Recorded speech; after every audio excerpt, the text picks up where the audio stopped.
In this video, I'm looking at some very specific camera movement in the substance and how the contrast is built up with camera movement between the two characters or the two sides of the same character of Sue and Elisabeth, and how that affects the way that we perceive those characters and how it starts to add to the palette that the director was able to dip into for how they wanted to portray these characters, and how you can do the same kind of thing in your films as well. Now I'm going to say right off the bat, strong spoiler alert, I'm going to be going through things and I'm going to be explaining things which happen in the film and giving some perspective on why they're happening. So if you haven't watched The Substance yet, perhaps now is a good time to go and check it out on Mubi, because it is worth a look and you'll get more out of this video if you have watched it already, and I won't spoil anything about it for you. So yes, big spoiler alert. When I'm looking at all of this sort of stuff, I'm obviously looking at things and trying to make like-for-like comparisons. And whilst this is going to be true in the examples that I give, it's not blanket truth throughout the whole film that one character is always filmed a certain way and another character is always filmed in another way. You're going to see scenes where it mixes it up and different things happen, and indeed there are many other filming techniques that they're using throughout this film, and there's a lot of interesting things they are doing. In the examples that I'm giving just here, it is more focused on an analogous scene between the two of them that keeps getting repeated, and this is the scene where they are walking along by the palm trees. You know, it happens many times with Elisabeth and it happens many times with Sue, and we get to see how throughout the film at different points it is done in slightly different ways, and it starts to amp up and build intensity as we go. So there's a storytelling element to it as well. Let's dive right in. So we can see Elisabeth is shot fairly close here with a camera positioned, I would say, between hip and chest height, and that's hip and chest height like for Demi Moore just there. Obviously, if you're a camera operator and you're filming someone, going by your hip and chest height is going to maybe put the camera over their head if you're really tall and they're really short. So yeah, just giving an idea of what I'm talking about with that. As we go through, we're going to see that this is actually a bit of a theme, and the position of the camera height-wise does start to affect how we view that character. It's not entirely perfect, smooth handheld. You know, it does have some breathing and some movement to it, but it is nice and it's tasteful and it's perfectly controlled. You know, there's nothing weird about it. It's just a handheld walking shot, and it feels kind of real, I guess, you know, and the sound design reinforces this as well.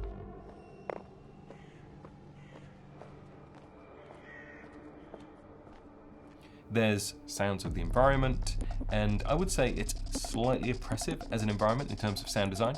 So we have elements of cars and we have dogs barking, and we've also got a soundtrack which is sort of rhythmical percussion going on, and then there's a bit of an electronic drone as well.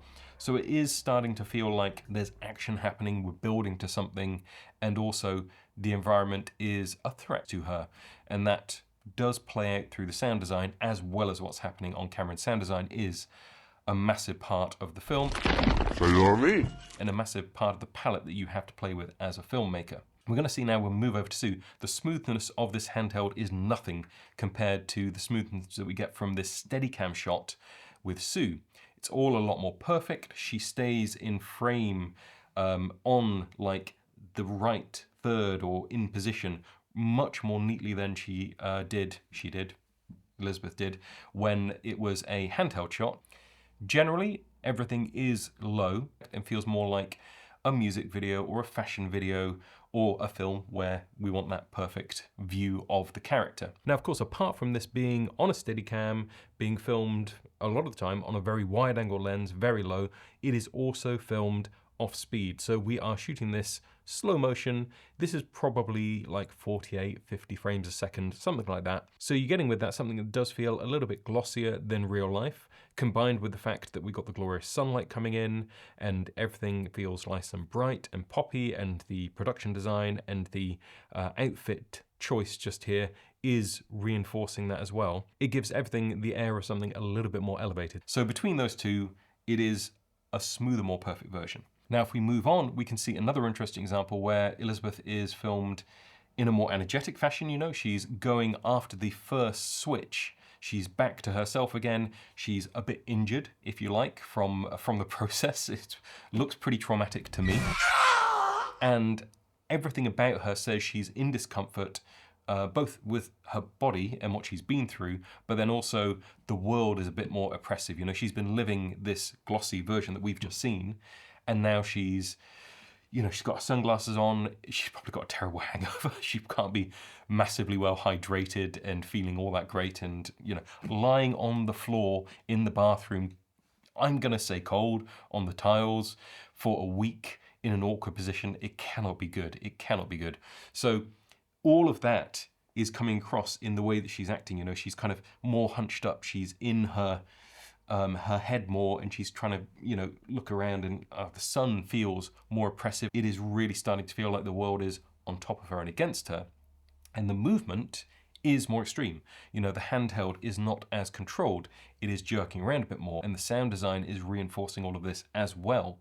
It is feeling like the world is on top of her. I don't want to touch on this point too much because I did want this episode to focus on the camera movement, but when we come back to Elisabeth here, the sunlight is different. Before, she was being filmed with a slightly more backlit look, a little bit like what we've seen for Sue, a little bit more golden light, a little bit warmer. Here, the light is coming in a little bit more sidey, it's a bit more harsh, and everything feels a little bit more realistic, if you like. It's less warm, it's a little bit bluer, just a tiny bit more real and harsh in comparison to some of the other shots. Now, I do want to look at other things to do with lighting, but it is worth noting here that it isn't just the camera movement that we've got going on. There are many, many other things. They are using many other parts of the palette of the image just here that they are dipping into to give us a certain feeling. When we do see shots of Sue recording Pump It Up, it's all, again, on a Steadicam and moving around and very amped up. And when she leaves the set and stops filming,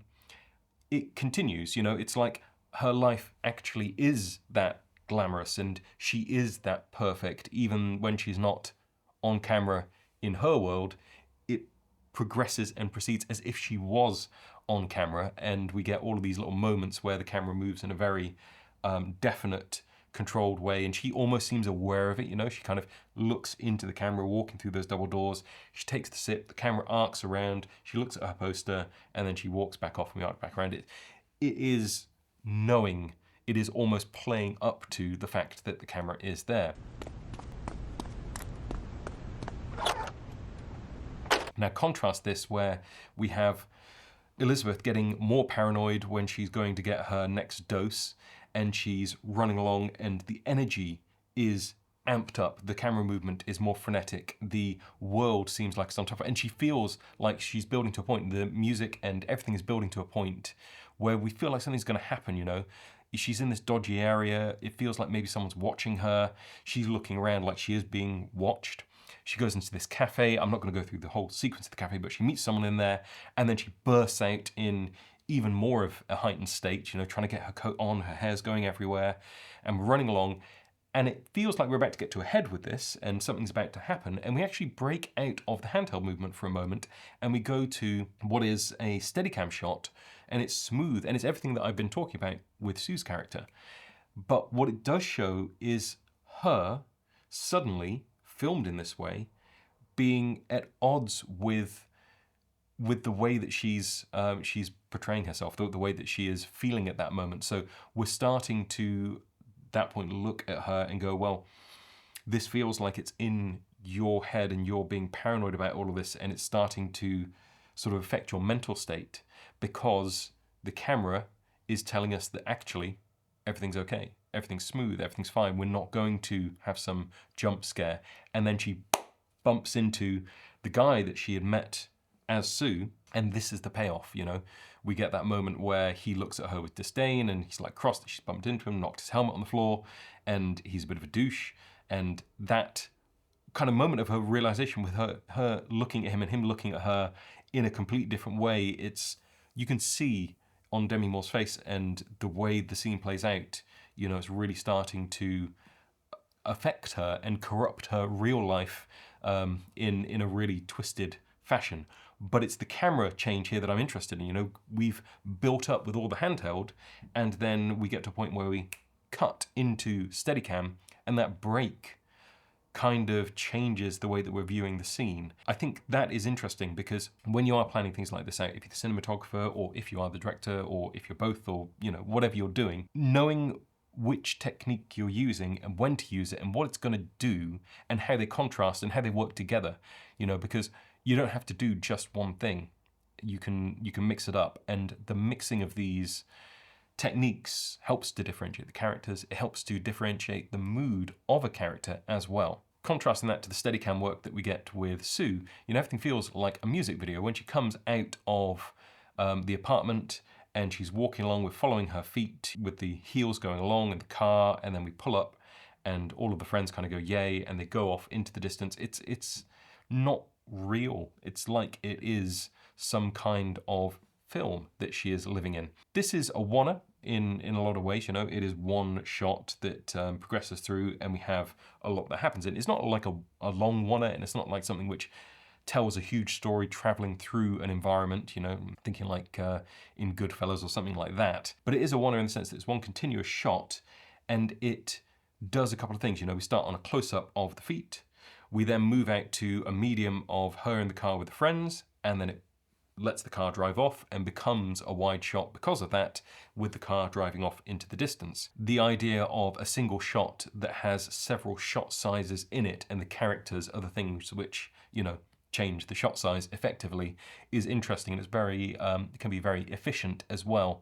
And it really helps you to start to think about why and how you might do some things, because some people would do this as 3 or 4 different shots, maybe even more, and try to get the same, you know, narrative in there. She walks to the car, she gets in the car, they all go yay, and they drive off, and then you see the car driving off into the distance. But here it's a single take. Now we can contrast this music video style shot with the final kind of moment where Elisabeth goes to get the final dose, the termination dose of the substance, and it has similar shots. You know, we're showing her feet running along, and where with Sue we've shown parts of her body in kind of tracking close up and they're all perfect and smooth and working really well. Here we're jerking around with the camera movement and her legs aren't really working, and it's really hard for her to even run, I guess, at this point. And everything's, you know, she's got a shawl over her, the camera's moving so much we can barely see what's in shot. For me it's interesting because I've shot some chase scenes before, and this is kind of what this feels like, and I came away from it in the edit realizing that I'd got too many shots, I think, where everything was just showing people running through a space or showing feet running past, but the camera was static. And the few shots where I actually ran with the person and, you know, got either shots of them running away or their feet running or whatever it was, their hands, you know, and I'm running backwards and the camera's joking around all over the place. On the day when I was filming that, it felt like those shots were really, you couldn't see what was going on, couldn't really get a great look at the person or the environment. But when I got into the edit, I realized that that wasn't important. We'd already established who the characters were before we got to that point of them running and being chased or whatever it is. But the feeling was the thing that was important, and the feeling was how the camera was moving and where I had those shots moving or jerking around. That imparted energy into it, and it made it more urgent, it made it more dangerous. It did all of the things that in the edit I needed it to do. And I think that plays out just here, where we have this really extreme handheld movement where you can barely see for motion blur. If you pause it, you know, it's all over the place because she's moving, the camera's moving. But it works. It takes confidence to walk away from your shoot knowing that you've got something which is just kind of motion blur and know that that's the right thing. So do experiment with it and look at things like this and just kind of work out what's going on with it. Now, the last thing that we're going to jump into just here is actually interesting because it is going to Sue this time and giving her some of this energy that I've been talking about. It's at the end of the film where she's at the New Year's show and she's starting to disintegrate. She's starting to fall apart. And we get this sequence of POV shots of her running, you know, jerking around all over the place. But we also get this really tight Snorricam shot. Now, Snorricam is a camera rig which fixes the camera to your talent, and then the camera looks back at them, and that then moves with them. So it gives this fascinating perspective of the world with the camera and the subject locked together, so the subject stays in frame roughly within the shot. Now here it's a very, very tight Snorricam shot, and there's an awful lot of movement. And as we go through, we actually get even more extreme with it. So where she's running along, sometimes she's almost entirely out of shot and her head's moving around a lot. Often with Snorricam shots, you will have seen them where you get quite a lot of the chest of the character in, so they do feel much, much more like they are locked in frame than here, where she's moving around quite a lot in frame because her head has motion and the Snorricam's bouncing around a little bit because of the, you know, length of lens that they're using, how tight the frame is, but that gives it this energy. And it's the same kind of energy that we've had with handheld shots that we were looking at with Elisabeth before. And it really helps to change everything up, because up until this point for this character, everything has been perfect, but now we've got something which is very much her perspective, if you like, and the sound design reinforcing this, because it's got that very kind of, you know, locked in like this, like you're in her head.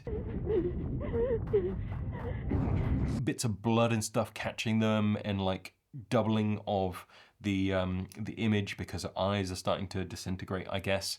So as we go through, it's just increased and increased in intensity. Now, I think it's really interesting where you get to look at two different characters who are treated in two different ways like this in a film.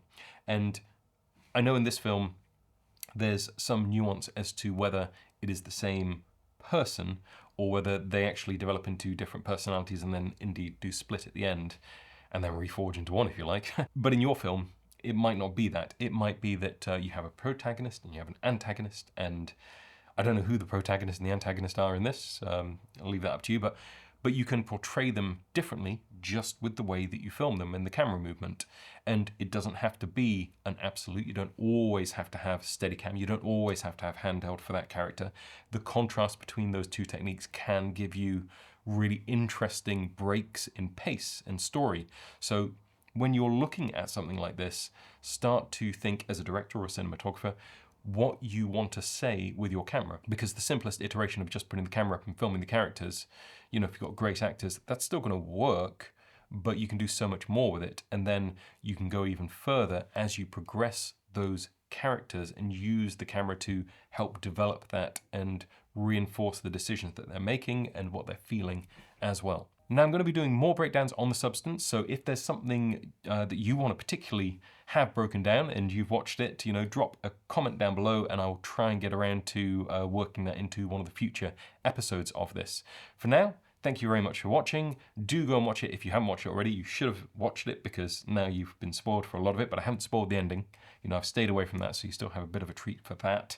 And if you do want to check out that featurette that Mubi have put up, I thoroughly recommend it because it is 30 minutes and it's not like a normal 30-minute featurette for a film where they just chat about stuff and you don't really see what they're doing. They actually do take you through a lot of really interesting, really good detail, and I would thoroughly recommend having a watch of it.